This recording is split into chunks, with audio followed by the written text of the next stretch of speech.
kewajiban suami kepada istri salah satu adalah membina. Kalau dibina sampai mentok nggak bisa ya dibinasakan, nggak bisa dibina ya dibinasakan gitu ya kan.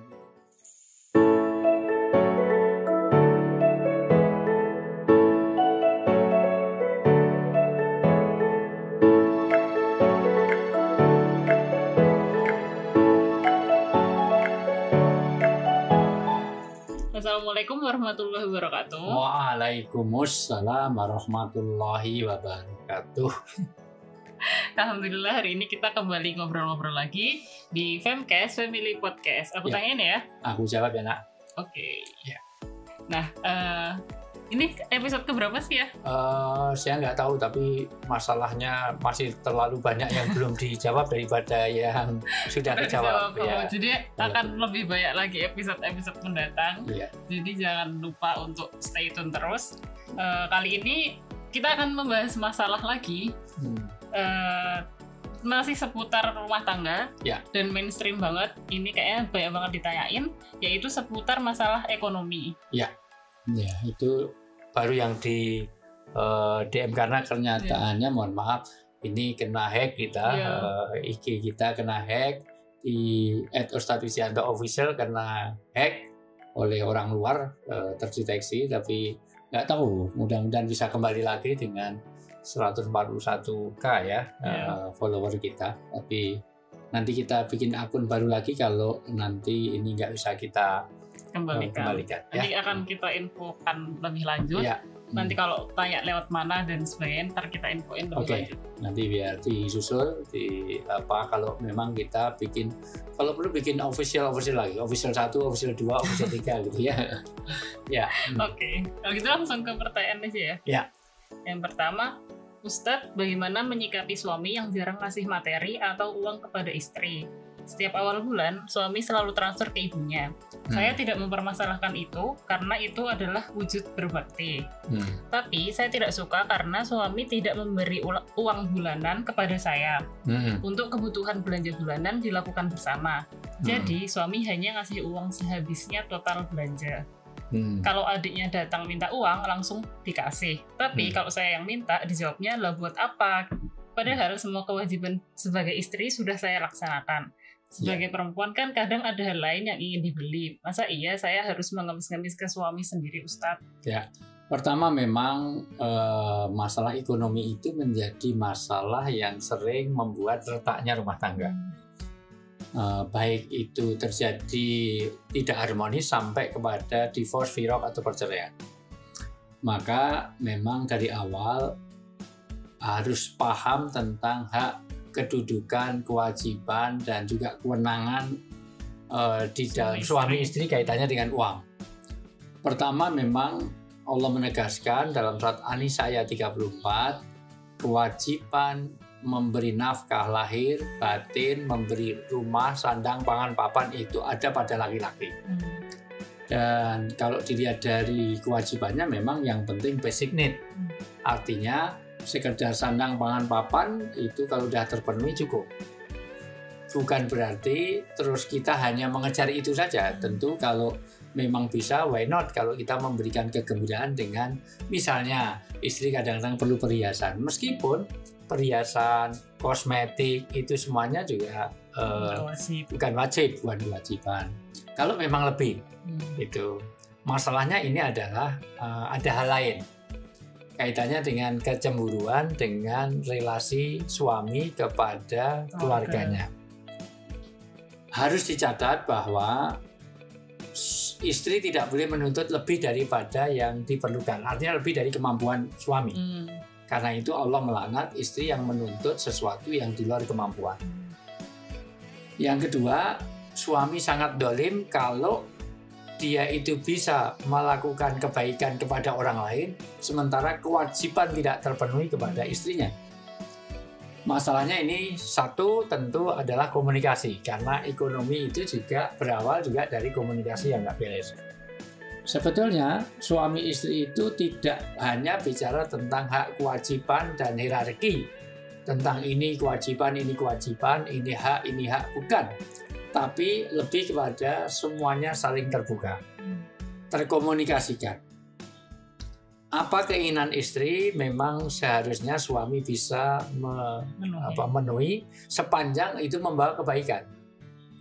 Artinya istri itu memang sangat berbutuh kepada uang, tetapi uang itu kepentingannya apa?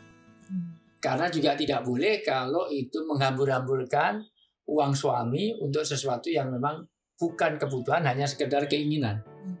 Emas baru 3 kilo, pengennya 6 kilo, nah ini berlebihan juga. Gitu.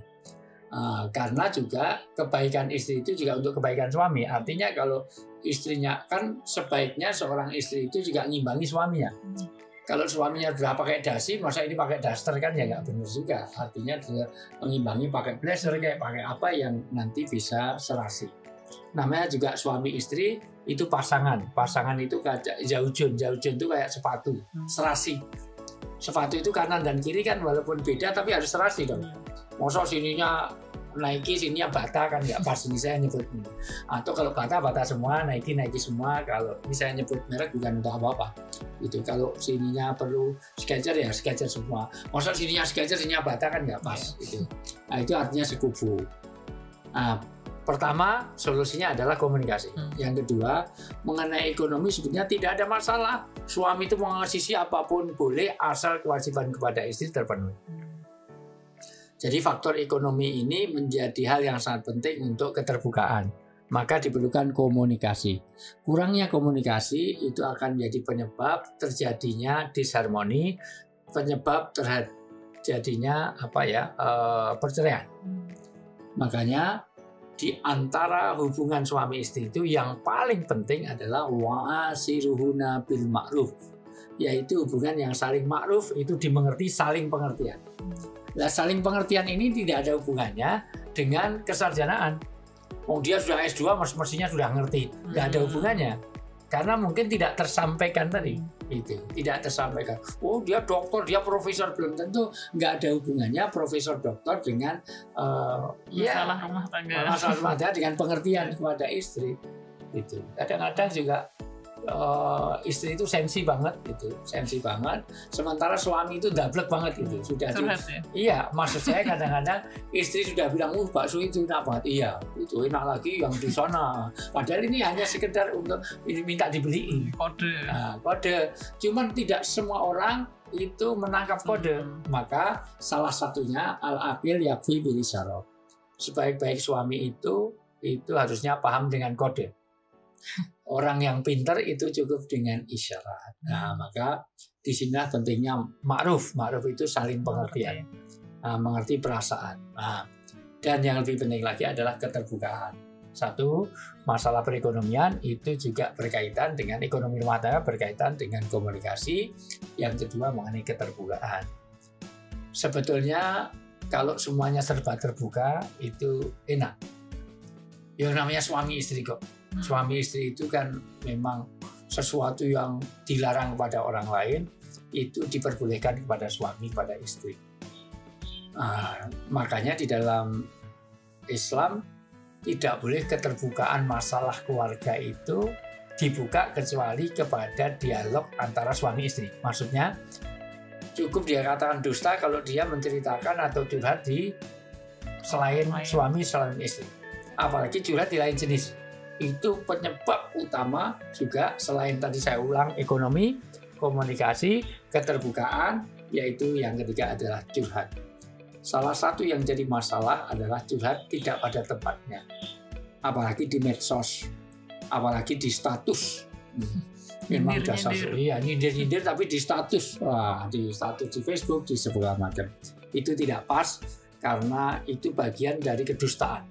Walaupun yang dikatakan benar dihukum sama dengan dusta, karena tidak boleh kita menceritakan satu keburukan atau kelemahan pasangan itu kecuali pada ulama, ustadz, kiai yang menyelesaikan. Dua, pada ahlinya, pada bidangnya. Misalnya kelemahan kesehatannya kepada dokter yang nanti akan mengobati, itu boleh. Atau ahli-ahli yang lain yang memang kaitannya dengan mencari solusi. Itu catatan penting untuk yang apa tadi? Pertama tadi tidak mengasih materinya, cukup kewajibannya aja. Ya. Dan yang berikutnya adalah pentingkan musyawarah. Suami istri itu solusinya itu adalah bagaimana wasawirhum amri bainahum, artinya supaya orang itu mau bermusyawarah. Ayah selalu mencontohkan, suami maunya baik, istri maunya baik, tapi tidak dimusyawarahkan jadi kacau. Suami punya motor banyak kempes, maka kemana-mana naik angkot, bonceng temen, kadang jalan kaki, kadang segala macam, karena banyak kempes nggak kuat beli ban. Sementara istri kemana-mana diajak suami nggak mau karena malu, antingnya hilang satu. Masa orang pakai anting satu kayak banci, ya gitu. Nah, akhirnya dua-duanya baik tapi nggak musyawarah. Kata suami, daripada punya motor nggak kuat beli ban, mending motor itu saya jual, saya belikan anting, kan bagus kan? Supaya nanti istrinya antingnya jadi jual. Tapi istri nggak musyawarah. Jadi suami nggak musyawarah. Istri juga mau, suami sudah nggak musyawarah, istri nggak musyawarah, karena musyawarah kan resiprocity. Kalau suami masalah istri musyawarah pada suami. Nggak ngomong-ngomong apa-apa, daripada saya punya anting satu, mending saya jual, saya belikan ban motor. Bagus kan? Dua-duanya pergi, yang suami silent, diem, rahasia untuk surprise. Ya, maka motor dijual, belikan anting satu. Dan istri, antingnya satu itu dijual, diberikan ban. Maka sore hari, mari mulai besok mas, tolong nggak usah naik angkot, nggak usah jalan kaki. Kenapa? Sudah saya belikan ban. Nah, jadi nanti lihat, motor udah banyak baru, ini terbaik, saya beli yang kualitas nomor 1. Aduh dek, motornya sudah saya jual, saya belikan anting sama anting saya. Sudah, kamu pakai anting satu sama kalung ban. Nah, dua-duanya maunya baik. Nah, inilah pentingnya sama-sama nggak musyawarah. Ya, nggak musyawarah. Maka salah satu kuncinya. Yang berikutnya adalah untuk suami istrinya ada solusinya adalah kesabaran untuk menerima. Kondisi apapun itu harus diterima. Karena ketika kita tidak bisa menerima kondisi yang ada pada keluarga, bagaimana kondisi suami, kondisi istri tidak bisa menerima kekurangannya, maka selamanya kita tidak akan menemukan orang yang perfect. Nobody perfect in the world. Artinya, maka modalnya selalu saya ulang 4. Sabar, syukur, fikir, zikir. Sabar artinya amlil insani matamana, tidaklah semua orang itu mendapatkan semua yang diharapkan. Karena kenyataannya harapan itu tidak sama dengan kenyataan. Harapan suami begini, ternyata begitu. Apalagi kalau harapan masalah yang mahabbah, yaitu cinta yang fisik, cinta yang karena materi. Kekayaan itu gak lama. Makanya kalau orang awal-awal nikah kok urusannya hubungannya hanya materi dan fisik, saya sarankan gak usah cari pasangan yang cantik, yang ganteng. Cari aja yang jelek, itu lebih konsisten. Ya, karena sudah tua pun jelek, sampai mati pun jelek. Gitu. Nah, kalau ganteng gak lama, cantik gak lama, kaya juga bisa hilang. Maka sekali lagi, sabar. Kenapa sabar? Karena harapan tidak sama dengan kenyataan. Yang kedua, syukur. Karena di balik kekurangan pasti ada kelebihan. Istri jadi gemuk pun pasti ada kelebihan. Ingat, dia di balik kegemukannya pasti punya banyak kelebihan. Udah pasti. Udah nggak usah disebutin, nggak usah disebutin. Yang ketiga, fikir, diperlukan ilmu terus. Yang ketiga, yang keempat adalah zikir. Pentingnya kita hubungan dengan Allah. Itulah nanti sakinah mawaddah itu turun rahmah. Rahmah datangnya dari langit. Maka kalau hubungan itu didasari karena ibadah, nikah adalah untuk ibadah, insya Allah nanti turunnya adalah rahmat, berkah di dalam keluarga kita. Itu untuk nakabi. Pertanyaannya 1, tapi jawabannya cukup panjang. Itu untuk jawab yang lain-lain. Okay. Ya. Jadi tadi intinya bahwa kalau misalnya tadi kan intinya suaminya sudah memenuhi kewajibannya. Bahwa ada sesuatu yang diharapkan lebih, nggak apa-apa. Itu bagian dari kebaikan suami yang mungkin dia tidak paham bahwa istri itu perlu. Jadi ternyata dia hanya ngasih misalnya ini masak ya makan dengan sayur, tapi lupa bahwa perlu buah misalnya gitu. Nah, kan buah bukan kewajiban, yang penting terpenuhi ya. Tapi artinya kalau memang suami istri tadi memerlukan buah, memerlukan yang lain-lain, nah itu artinya di luar yang langkah baiknya. Belanja, ya kalau memang begitu tipe suaminya, ya belanjanya jangan hanya kebutuhan pokok. tambah dong waktu mau di kasir itu, tambah kebutuhannya, kasih gelang 2 kilo, kasih anting berapa gitu. Kalau katanya sudah terbayar dengan itu semuanya. Nah itu pinter-pinternya istri untuk mengambil bagaimana hati suami itu bisa bergerak. Ya gitu. Langsung ke pertanyaan selanjutnya. Ustadz, apa yang harus dilakukan suami kalau istri sudah tidak mau berbakti lagi? Apapun yang dilakukan istri, dia tidak pernah minta izin sama saya. Hal apapun selalu dia putuskan sendiri, sampai-sampai dia punya banyak hutang tanpa sepengetahuan saya. Ketika saya tahu dan saya tanya berapa hutangnya, dia malah menjawab, kalau aku kasih tahu, emang kamu bisa bayar utang-utangku? Awalnya saya ingin membantu, tapi karena dia berkata seperti itu, akhirnya saya biarkan karena saya sakit hati. Saya harus bagaimana ya Ustadz? Ini sudah tidak beres dari hubungan suami istri. Masa istri akan berbicara seperti itu sudah namanya tidak harmonis. Ya, kalau kasih tahu kamu jawab ya, kan itu kan tanggung jawab nanti di akhirat. Suami itu selaku kepala rumah tangga sebaiknya juga tahu dan kondisinya istri. Siapa tahu juga kadang-kadang istri punya utang banyak, suami itu punya simpanan lebih banyak daripada utangmu, gitu.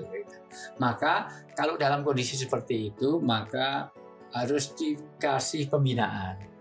Karena istri itu kewajiban suami kepada istri salah satu adalah membina. Kalau dibina sampai mentok nggak bisa ya dibinasakan, nggak bisa dibina ya dibinasakan, gitu ya kan itu. Sekarang dibaca surat An-Nahl ayat 125. Karena ini istri diibaratkan meskipun hadisnya debatable, wanita itu An-Nahl ayat 125 surat ke-16 An-Nahl ayat 125 diibaratkan adalah tulang rusuk yang bengkok. Kalau kamu terlalu keras untuk meluruskannya akan patah. Tapi kalau dibiarkan, namanya juga sesuatu yang menyimpang, masa dibiarkan. Maka caranya dengan 3 hal.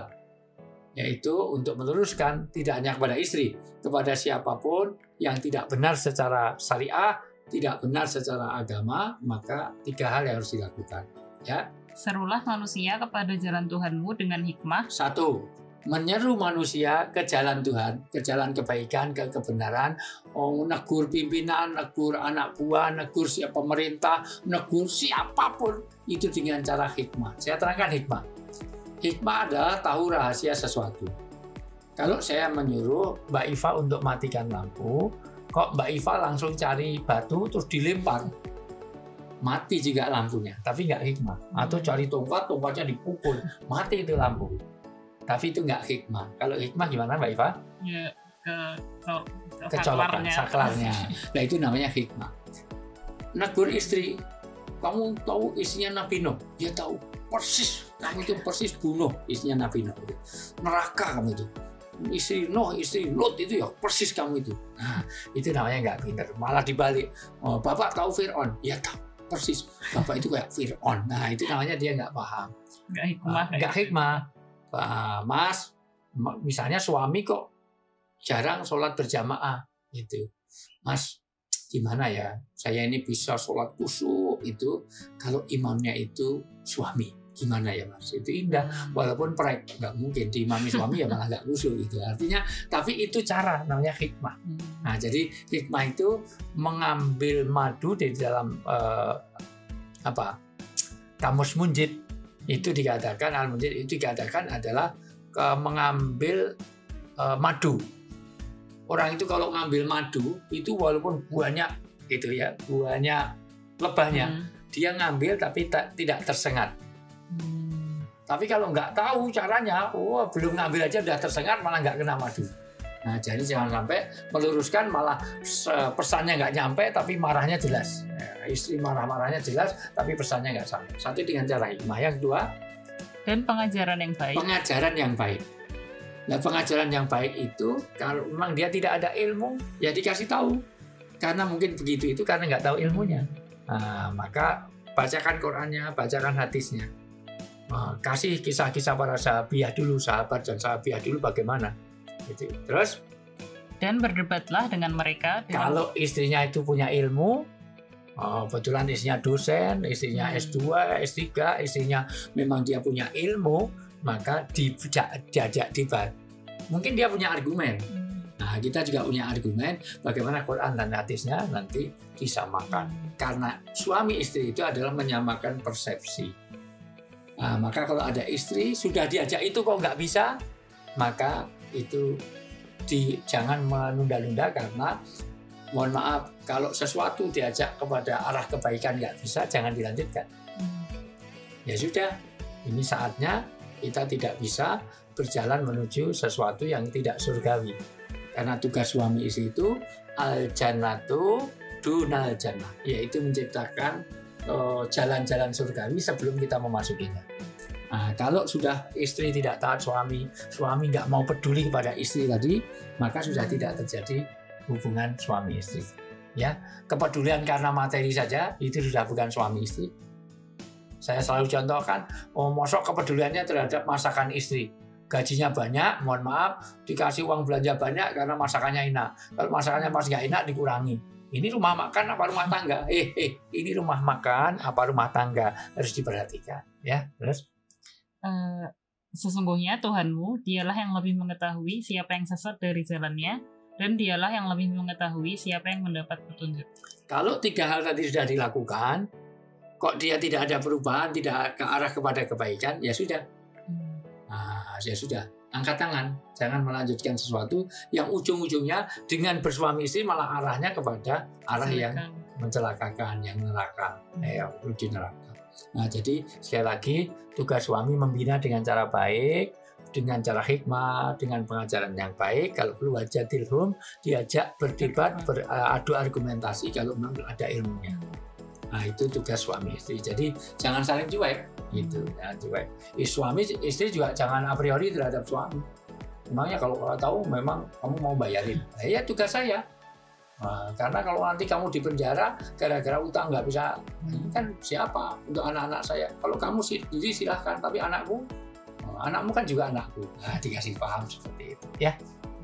Yang tadi masalah pengajaran yang baik itu, apakah bisa dengan cara orang lain, maksudnya? Oh, bisa diajak ke masjid taklim, ya, diajak ke masjid taklim, diajak ke pengajian, karena itu kadang-kadang lebih nyampe. Karena kalau suami istri itu menyampaikan masalah, biasanya terjadi pertengkaran, karena ada ego. Maka penyebab keretakan berikutnya kalau ketika ada orang mementingkan ego. Makanya jalannya jalan Tuhanmu. Artinya mengajak ke jalan Tuhan itu sesuai Quran hadis. Yang sesuai belum tentu suami, yang sesuai belum tentu istri. Nah, makanya mungkin ternyata setelah adu argumentasi yang salah malah suaminya, atau yang salah malah istrinya, itu dilihat, atau salah dua-duanya, gitu ya. Itu jadi makanya dilihat kepada bagaimana jalan Tuhanmu. Dari ajaklah semua orang itu ke ajak jalan Tuhan dengan hikmah. Ini dalil biasanya untuk dakwah itu, ya namanya ini kita mengajak bukan mengejek, kita merangkul bukan memukul. Lah itu biasanya gitu ya. Apalagi ini istri, masuk dipukul, ya dirangkul. Ya. Jadi kalau misalnya diajarkan dengan cara yang hikmah, dibina, dan gitu. Kalau bisa ya didebat, misalnya sama-sama mempunyai argumen dengan cara yang baik. Ya. Pertanyaan selanjutnya, Ustadz, apakah hutang-hutang suami juga menjadi tanggung jawab istri? Enggak, secara inersia enggak. Tapi kalau di hukum negara, iya. Karena juga aset-aset suami juga dalam kepemilikan istri. Makanya kalau suaminya meninggal, biasanya perbankan atau apa yang punya tanggungan, istri juga, istri dan anaknya. Nah itu. Nah, tapi kalau dari sisi hierarkinya, hutang suami itu enggak dalam tanggungan istri. Tapi hutang istri adalah tanggungan suami. Jadi kalau yang tadi pertanyaan tadi itu harusnya malah suami malah tahu. Iya, harus tahu karena itu. Termasuk utangnya untuk apa gitu. Nah, itu harus diketahui karena kaitannya dengan pertanggungjawaban. Nanti yang tanggung jawab di akhirat itu adalah suami. Istrinya punya utang banyak di mana-mana, kalau sampai suami enggak. Gitu. Ya. Pertanyaan selanjutnya, Ustadz, suami saya sedang mengalami musibah. Bisnis yang dia punya terpuruk karena manajemen dan gaya hidupnya kurang bagus. Hutang menumpuk dan pekerjaan terbengkalai. Di satu sisi, usaha yang saya miliki berjalan dengan baik dan cukup untuk menghidupi saya dan anak-anak. Bagaimana saya harus bersikap terhadap suami saya, Ustadz? Saya sudah berusaha semaksimal mungkin membantu suami saya, tapi saya capek dan bosan mendengar suami yang selalu mengeluh dan malah menyalahkan orang lain. Bahkan kadang terpikir mungkin lebih baik kamu berpisah saja.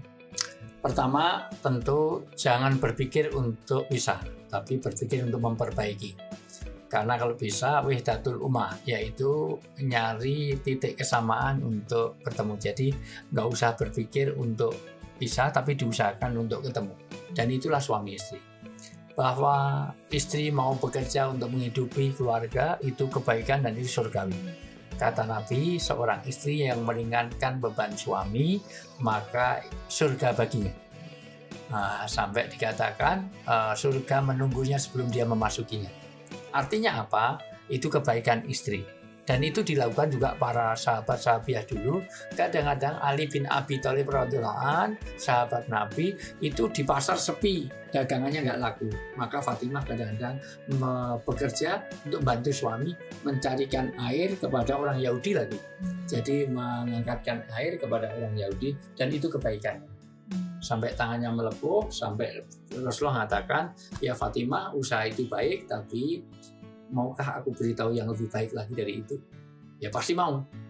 Kalau sebelum tidur kamu capek dalam ini kapalan, ya mungkin nggak sampai kapal perahu lah ya, perahuan gitu ya, perahunan itu karena sampai sininya sampai melepuh. Ya melepuh. Sebelum tidur kamu baca subhanallah 33 kali, alhamdulillah 33 kali, Allahu Akbar 34 kali. Genap 100, maka ulama memberi nama ini zikir Fatimah. Karena itu nasihat Rasulullah kepada seorang wanita, istrinya Ali bin Abi Thalib, namanya anaknya sendiri namanya Fatimah radhiyallahu anha, Fatimah Az-Zahra itu. Tapi biasanya belum sampai 100 sudah billahi taufik wal hidayah. Nah, itu apalagi mamahmu ya. Itu di tempat tidur itu zikir sebentar, baca buku zikir itu sudah diajak ngomong sudah mailbox ya, gitu ya, sudah sampai Sidratul Muntaha. Ya. Nah, jadi sekali lagi bagus kalau kita lakukan kepada bagaimana wirid zikir sebelum tidur itu. Dan sekali lagi itu kebaikan. Nah, bagaimana dengan kesalahan suami? Kembali ke awal tadi. Tegur dengan cara hikmah. Apalagi suami punya ego yang lebih tinggi, superioritasnya, merasa lebih, dia memang nasihati suami lebih sesuai daripada nasihati istri. Nah, nasihati ibu lebih sesuai daripada nasihati anak. Nasihati ustadz lebih sesuai daripada nasihati santri. Nasihati dosen lebih sesuai daripada nasihati mahasiswa. Kenapa? Karena ada superioritas. Maka dengan para suami itu, maka kalau perlu pakai orang ketiga yang lebih bisa sampai gitu. Atau cari waktu yang tepat, cari tempat yang tepat, kata-katanya yang tepat.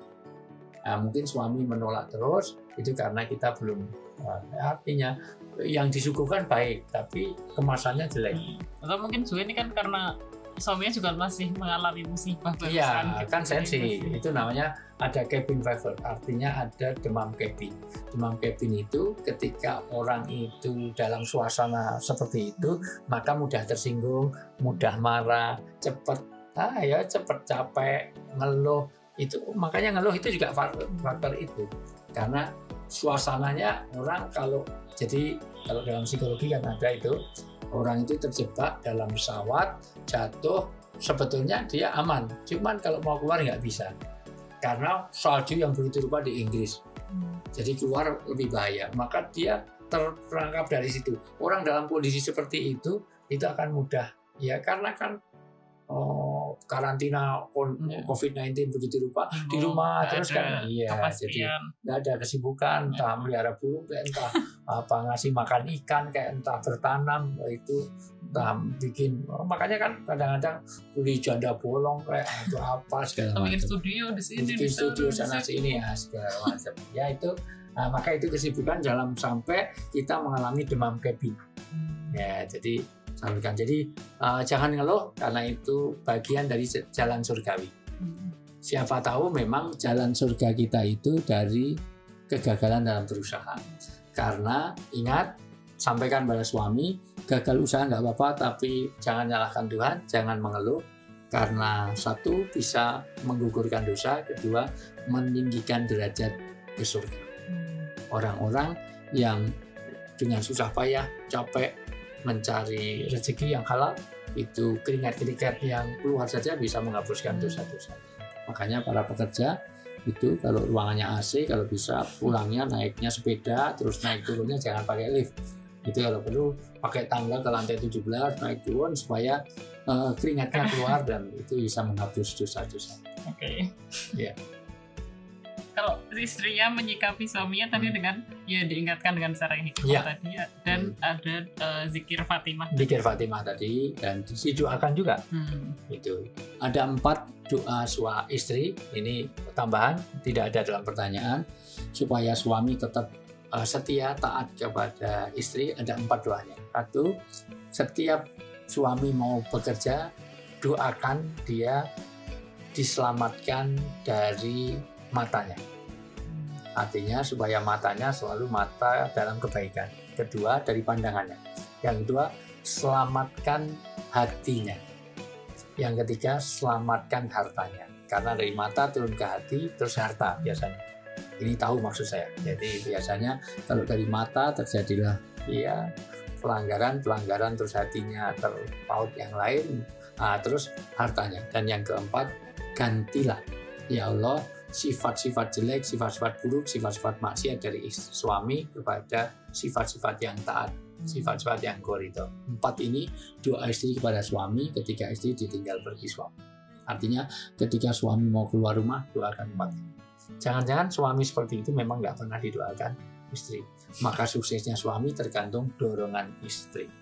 Maka kalau suami sudah mau keluar dorong ya. Dorong dengan fisik dan psikis ya gitu ya. Oke. Pertanyaan terakhir, Ustadz, suami saya bekerja sebagai penjual tahu. Beberapa kali saya menyampaikan ke suami saya untuk mengembangkan usahanya, tapi setiap kali saya bilang begitu, suami saya malah marah dan menyuruh saya cari suami baru yang kaya. Padahal saya menyampaikannya dengan baik dan tidak sembarang waktu. Saya harus bagaimana, Ustadz? Kalau itu sudah marah berarti itu tidak dengan baik. Karena kalau baik tidak akan marah. Nah, misalnya waktunya dan caranya dan tempatnya dibikin bagus. Mungkin nyampaikannya, dasar usaha tahu terus.